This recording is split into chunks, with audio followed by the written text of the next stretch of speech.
샬롬.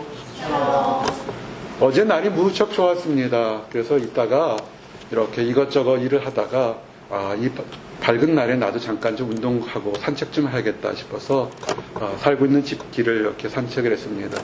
외곽이다 보니까 이렇게 걸을 수 있는 길 옆에 또 이렇게 컨저베이션 에리아 이렇게 그린벨트처럼 있는데 늪지가 있어요. 굉장히 커요.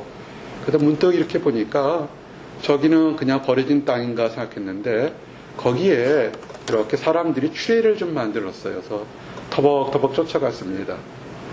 늪지죠. 사람이 다닐 수 없는데 누군가 거기에 나무로 다리를 길게 한 50m 좀 만들어 놨어요. 그래서 그 길을 따라서 이곳저곳 이렇게 좀 산책을 했습니다. 늪지 중간중간에 이렇게 사람이 다닐 수 있는 길을 만들어 놓으면서 아하, 그렇구나.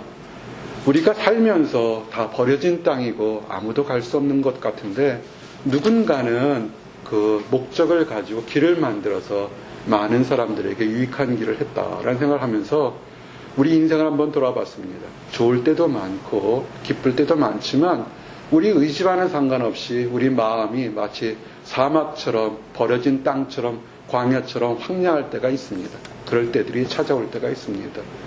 이제 봄이 왔는데 우리 마음에 혹시라도 그런 것이 있다면 어떻게 은혜를 받을까? 그래서 하나님께 기도하면서 광야의 길을 내신 하나님, 우리 마음속에 준비는 되어 있는데 아직 축복이 임하지 않을 때 어떻게 은혜를 받을까에 대한 말씀을 좀 공부하기를 원합니다. 첫 번째, 우리가 복을 받기 위해서는 여러분 소망을 가지십시오. 소망은 어디냐면 하나님께 두는 것입니다. 우리 찬양도 하고 우리 기도도 했지만 우리가 물질을 갖든 사람을 갖든 환경이 개선되면 정말 좋습니다. 기쁘죠. 당연히 원하던 것을 얻었으면 기쁠 겁니다. 그런데 원하는 걸 얻어서 기쁘다면 거기에 또한 함정이 있습니다. 그것을 잃어버리게 되면 심각하게 우리에게 고통과 좌절이 올 거라는 것입니다. 그럼 그것을 계속 유지하려면 노력과 수고가 들어가고 땀이 있어야 될 거고 혹시라도 누군가가 내가 이루어놓은 것을 훔쳐갈고 뺏어갈까봐 또 밤잠을 설치게 될 겁니다. 그래서 불안하게 될 겁니다. 세상 것에 마음을 두게 되면 그런 것들이 찾아오게 됩니다. 처음엔 좋지만 나중엔 불안과 초조함이 함께 몰려오게 됩니다. 그런데 여러분의 평안과 여러분의 인생을 바꾸는 것을 하나님께 두면 변하지 않는 하나님이기 때문에 내가 가지든 내가 못 가지든 간에 나는 하나님을 바라보기 때문에 내가 만족할 수 있다는 것입니다. 우선 이 전제를 시작하면서 여러분의 삶에 어떻게 하면 이제 봄이 왔는데 보스턴에 봄이 일찍 왔고 굉장히 따뜻하게 왔습니다. 여러분의 삶에도 인생의 축복의 봄이 어떻게 와야 되냐면 여러분의 마음밭을 갈아 엎으십시오. 언제? 오늘 갈아 엎으십시오. 에스겔서 36장 26절에 우리에게 주시는 축복의 말씀은 또 새 영을 너희 속에 두고 새 마음을 너희에게 주되 너희 육신에서 굳은 마음을 제거하고 부드러운 마음을 줄 것이며 아멘. 여러분이 잘한 것도 있지만 못하고 서운하고 답답한 것 때문에 이렇게 꽉 막힌 것이 있어서 불편한 것이 있다면 오늘 하나님이 주시는 새 영을 가지고 딱딱한 마음을 버려버리시기 바랍니다. 얼음을 어떻게 녹이겠습니까? 불을 떼어서 녹일 수도 있겠지만 그냥 그 얼음이 양지바른 곳에 있으면 내가 노력하지 않아도 스스로 녹게 됩니다. 햇빛을 바라보는 것처럼 여러분이 하나님을 바라보고 새로운 것을 바라보게 되면 여러분 안에 꽉 막혔던 서운했던 것, 답답했던 것이 녹아내릴 것입니다. 이 녹아내리면서 우리가 해야 될 것은 혹시라도 슬프게 한 사람 있습니까? 혹시라도 힘들게 한 사람 있습니까? 또는 환경이 있습니까? 그거 기억하지 마십시오. 앞으로 달려가고 누리기도 바쁜 시간에 어렵고 슬픈 것 보지 마십시오. 오늘 주시는 말씀 이사야서 43장 18절 말씀이 뭐냐면 너희는 이전 일을 기억하지 말며 옛날 일을 생각하지 말라. 힘들고 어려웠던 것, 때로는 죄 지은 것까지도 생각하지 말라는 겁니다. 뻔뻔스럽게 죄를 짓고도 나는 죄가 없다 그것이 아니라 하나님의 은혜가 나의 죄책감과 나의 잘못한 것까지도 용서할 수 있는 기회가 있으니까 이제는 그 모든 것을 주관하시는 하나님을 보고 앞을 보고 나가라는 것입니다. 묵은 땅을 기경하십시오. 이새 여러분 보게 되면 이 밭에서 이렇게 다 땅들을 지금 다 갈아엎고 있어요. 겨우 내내 얼음에 딱 묶여서 꽁꽁 얼어붙은 땅에, 거기에는 아무리 좋은 씨앗을 심는다도 자라날 수가 없습니다. 좀 수고가 필요합니다. 손으로 파든 곡괭이로 파든 호미로 파든 아니면 경운기로 파든 그 사이즈에 따라서 작으면 손으로도 아니면 곡괭이로 파도 될 겁니다. 그러나 여러분인 것이 크다면 큰 경운기를 타든 다 갈아 엎으십시오. 땅이 말랑말랑해지면 거기서 씨를 꼭꼭 심어 누르지 않고 흩뿌려 실어도 씨가 알아서 자라게 됩니다. 호세아서 10장 12절에 너희가 자기를 위하여 공의를 심고 인애를 거두라. 너희 묵은 땅을 기경하라. 지금이 곧 여호와를 찾을 때니 마침내 여호와께서 오사 공의를 비처럼 너희에게 내리시리라. 아멘. 이 말씀을 보면서 하는 것이 뭐냐면 여러분이 안에서 공의를 심으라는 겁니다. 집에 새로 이사한 집이 작아서 화분 몇 개를 놓으면 꽉 찹니다. 그러다도 화분 정리하다가 화분 하나가 비었어요. 조그만 요만한 화분 하나가 비어서 그냥 빈 화분에 물만 주기가 뭐해서 1불짜리 주고 야생화 꽃씨를 잔뜩 있는데 야생화 꽃씨를 몇 개 슬슬 뿌려놨습니다. 그러고서는 거기다 계속 물을 줬어요. 지금 보면 콩나물처럼 그 야생화 꽃씨들이 얼마나 잘 자라고 나오는지를 모르게 됩니다. 여러분이 마음밭을 부드럽게 하고 갈아엎게만 되면 하나님께서 공중의 새를 통하든 날든 축복의 씨앗이 자라서 여러분 안에 새로운 인생을, 기쁨을 맛보게 될 겁니다. 힘들었던 거 있습니까? 버려버리십시오. 찰생하게 버리세요. 찰생하게 왜 시커먼지 아십니까?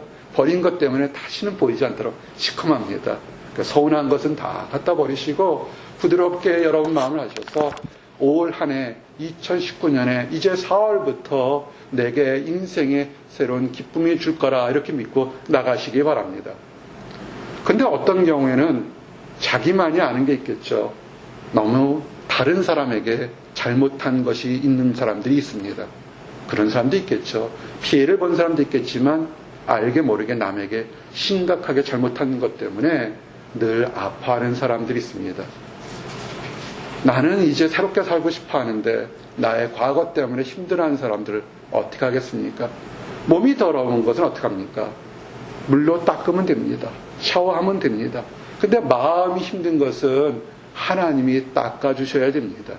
다윗이 잘못했을 때 자기가 깨달았습니다. 내가 심각하게 잘못했구나. 근데 사람들 보는 눈도 있고 이미 저지른 것을 어떻게 하겠습니까? 그럴 때 그가 하나님을 바라봤습니다. 나의 욕심 때문에, 나의 탐욕 때문에 내가 죄를 잘못했을 때 그가 하나님께 이렇게 부르짖었습니다.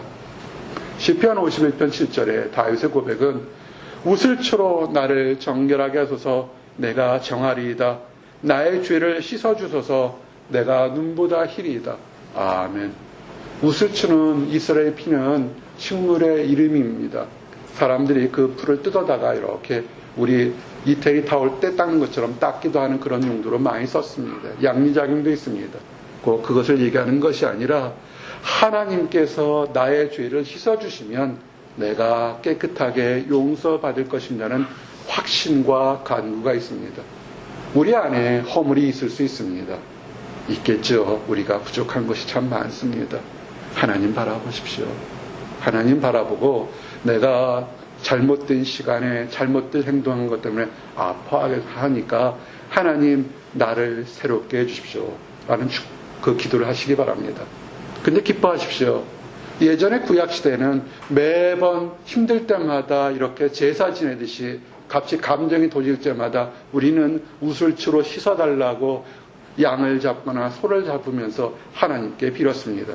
그러나 예수님이 2000년에 이 땅에 오시면서 하셨던 것이 뭐냐면 많은 사람들이 늘 반복적으로 실수하고 벗어나 실수했던 곳에 다시 개가 토했던 곳에 돌아가는 것처럼 반복적으로 실수하는 모습에서 그럴 거면 내가 모든 사람들의 죄를 대신 용서하기 위해서 죄값을 대신 지기 위해서 십자가를 질 테니 너희는 내가 진 십자가를 바라보고 새롭게 살라고 우리에게 은혜를 주셨습니다. 마태복음 26장 28절 예수님이 이 땅에 오신 목적이 이것은 죄 사함을 얻게 하려고 많은 사람을 위하여 흘리는 바 나의 피 곧 언약의 피니라. 아멘.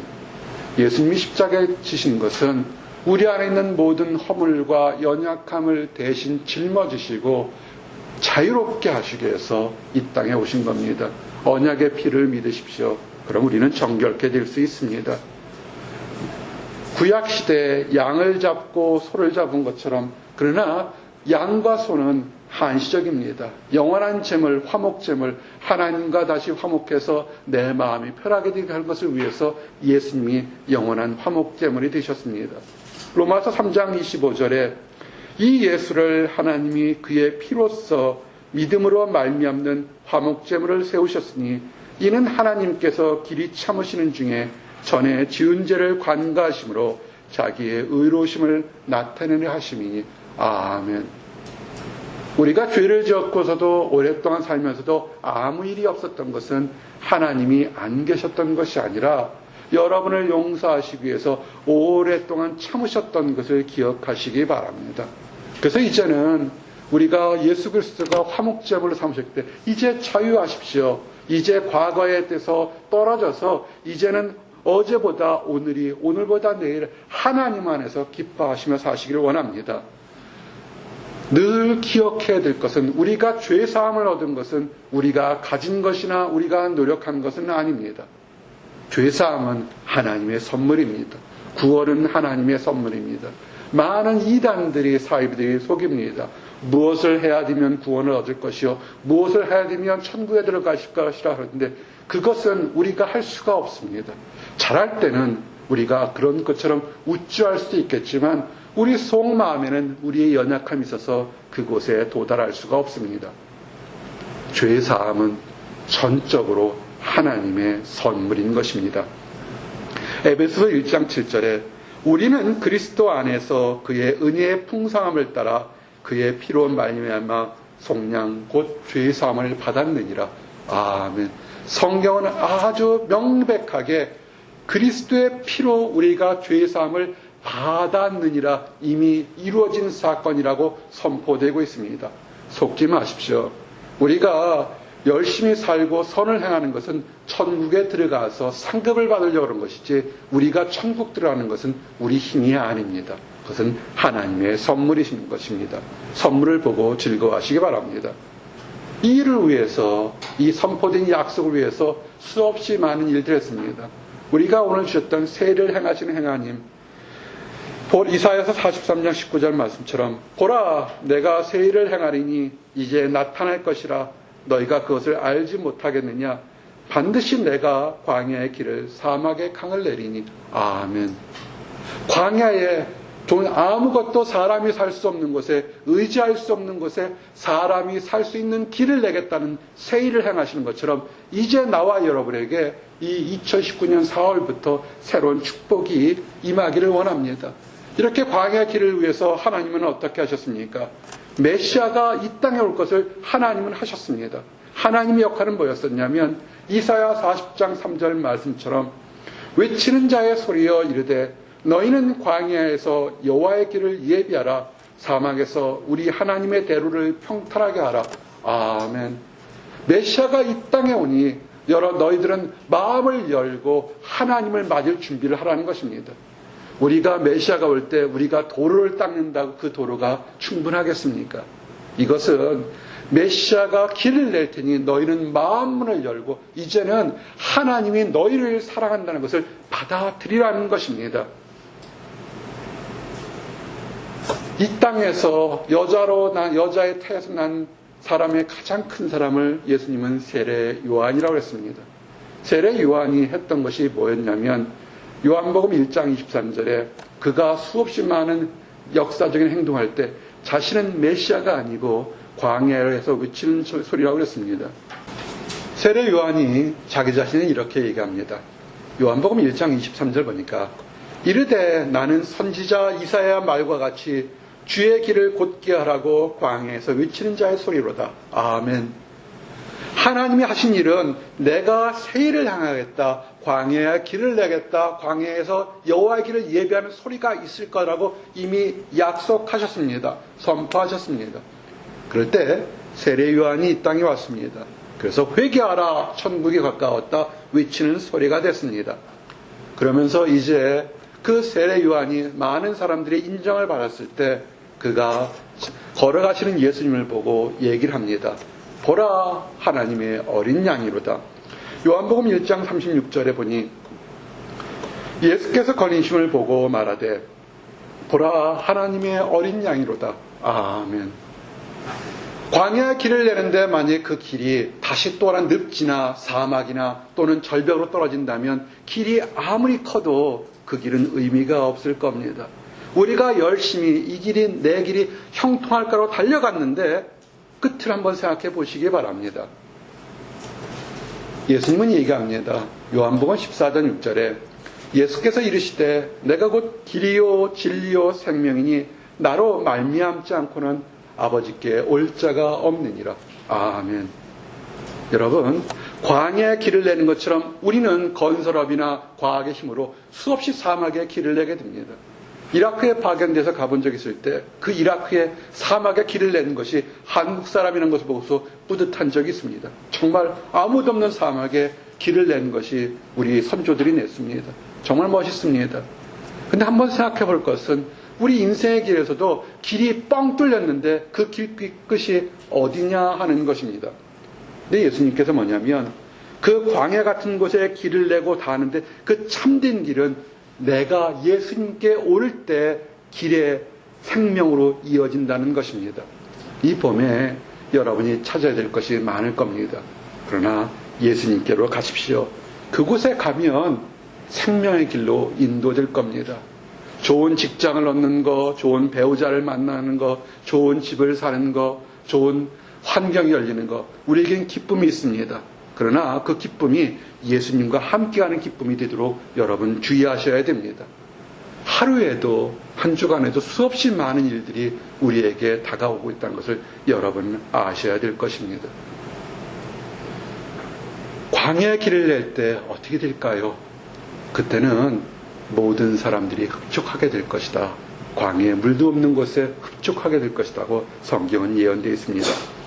이사야서 43장 20절에 장차 들짐승 곧 승냥이와 타조도 나를 존경할 것은 내가 광야의 물을 사막의 강들을 내어 내 백성 내가 택한 자에게 마시게 할 것임이라. 아멘.